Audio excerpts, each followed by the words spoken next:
आपके साथ हम फ्लाइट से मुंबई आए, मुंबई से अपराधी में, याद है हम लोग एक ही फ्लाइट से आए थे। उसके बाद चला मुंबई गए। नमस्ते, प्रणाम और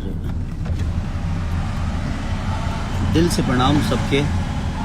आज एगो हमार बहुत प्यारा सिनेमा जौना के बड़ा शिद्दत से बड़ा मेहनत से कैले बनी, जौन सिनेमा के नाम बावे रंग दे बसंती, जौना के प्रोड्यूसर हमार बड़ा भाई रोशन जी बनी, शर्मिला दीदी, और वो लोग बड़े दिल खोल के खर्चा किए हैं भाई सिनेमा में। और डायना खान जी, रति पांडे जी, मुकेश तिवारी जी, अमित तिवारी जी, मैंने बहुत सारा लोग में बहुत बेहतर काम कैले बवे, तो सबके आशीर्वाद। और फिरोज खान जी, मैंने हिंदी से बहुत सारा लोगों में जुड़ल बा, और रोलंग के पोस्टर बहुत मैंने सब लोग बहुत तारीफ कैले बा, कोशिश कैले बा आदमी की एगो बेहतर सिनेमा के। अब हमारा लगे दूसरा कुछ तो बा न, रोलंग के भी पता बा। तब अब एक एगो प्लेटफॉर्म बा जौना से हम सबके मनोरंजन करा सकीले, और खेसारी म्यूजिक वर्ल्ड, तो ओकरा के जितना सब्सक्राइब कर सकते यही परिश्रम में कम से कम ओकरा के 50 मिलियन सब्सक्राइबर का स्थिर कर दिलो।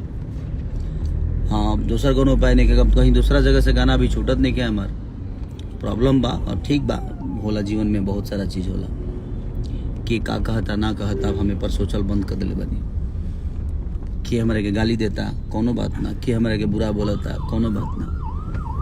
कितना लोग के जवाब दिहल जाई जिंदगी में, अपना काम से जवाब अगर दिहल जाओ, जौना से हमारा पहचान बनल बा, जौना से हमरा के दुनिया जानता, जौना के वजह से एगो गरीब परिवार के बेटा जौना के रहे के घर ना होके, वो आज वह सबके आशीर्वाद से यहाँ तक ले पहुँचल बा। तब फिर बाकी चीज़ों पे हमरा फोकस ना करे के चाहिए।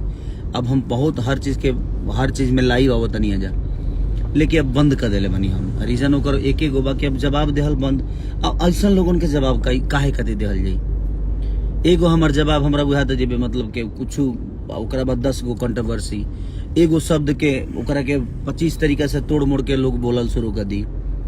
एगो छोटा सा भी मतलब के कुछ होई तो ओकरा के 10 तरीका से उल्टा साबित करे खातिर कुछ लोग शुरू कर दी। तो जब रुआ के गलत साबित करे खातिर ही लोग दुनिया बैठल बा कुछ लोग, तो ओकरा खातिर हर जगह सफाई देवे की जरूरत नहीं है। हमरा आज अच्छा लगल कि आज हर जगह फेसबुक से लेके इंस्टाग्राम से लेके और हर बहुत सारा कलाकार भी शेयर कैले बड़े भोजपुरी इंडस्ट्री के। तो सबके दिल से थैंक यू कि वो लोग, यश मिश्रा जी, कल्लू जी, डिम्पल सिंह जी, तो बहुत सारा लोग कैले बा। तो दिल से धन्यवाद बरबर सबके कि वो लोग भोजपुरी भाषा के प्रमोट करे में अपन योगदान देता नहीं, तो दिल से थैंक यू। और प्रेमांशु भी है जो कि हमारे पहला गुरु, जिंदगी में पहली बार हम एक्टिंग करनी तो वहाँ के डायरेक्शन में करनी, तो दिल से धन्यवाद प्रेमांशु भैया को भी, और रोशन भैया और शर्मिला दीदी, सबके दिल से धन्यवाद।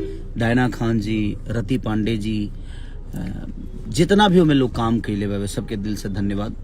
Love you all, thank you so much. ऐसे ही प्यार देते रहिए आप सब।